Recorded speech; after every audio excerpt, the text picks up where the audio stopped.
গেছে বিদায়ের পালা। এই যে আমাদেরকে একটা চৌবাচ্চার মধ্যে দাঁড় করিয়ে দিয়েছে, চুলের উপর দাঁড় করিয়ে দিয়েছে। আর পানা পুকুর থেকে পচা জল কোথা থেকে নিয়ে এসেছে, এর মধ্যেও পচা ফুল ছিল।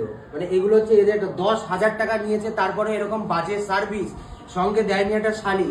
ওপাশে আছে দেখো, মানে এই যে শালি তো এইটা। তুমি কি করছিস? আরে গামছা গায়ে দিয়েছে, গামছা গায়ে দিয়েছে যাতে কেউ চিনতে না পারে। ঝামাক চালা ছিল, বলছে কি না কি সাথে নিয়ে যাও। এটা দেখে আরে কি না কি। তারপরে যখন মেকআপ করে যায় তখন তো দেখছি কি হলো এটাই লাগবে, এটাই লাগবে, বুঝা বাদ। তো যাই হোক, তো সেটাই নিয়ে না নামতে হবে। স্বর্ণর মাথায় তেল তোর টাকে পড়বে, আর তোর টাকে তেল স্বর্ণর টাকে পড়বে, মানে এইভাবে দাঁড়াবে। জলটাও তাই, স্বর্ণ টাকাটা কি করতে গিয়ে কিন্তু অনেক দেরি 12টা বেজে যাচ্ছে। না হয়ে গেছে। এই টুলটা স্বর্ণরে দে। হ্যাঁ, টুলটা আমাকে দাও। আরে পচা জল। ভালো। এতে এমনিতেও তুমি কথা, এটা আমাদের সার্থকতা। এবার আমার কি হয়েছে? আমি কিন্তু প্রোটেকশন দিয়ে দেবো। আমার বেলা এবার দিলে হবে না, সামনে থেকে দাও।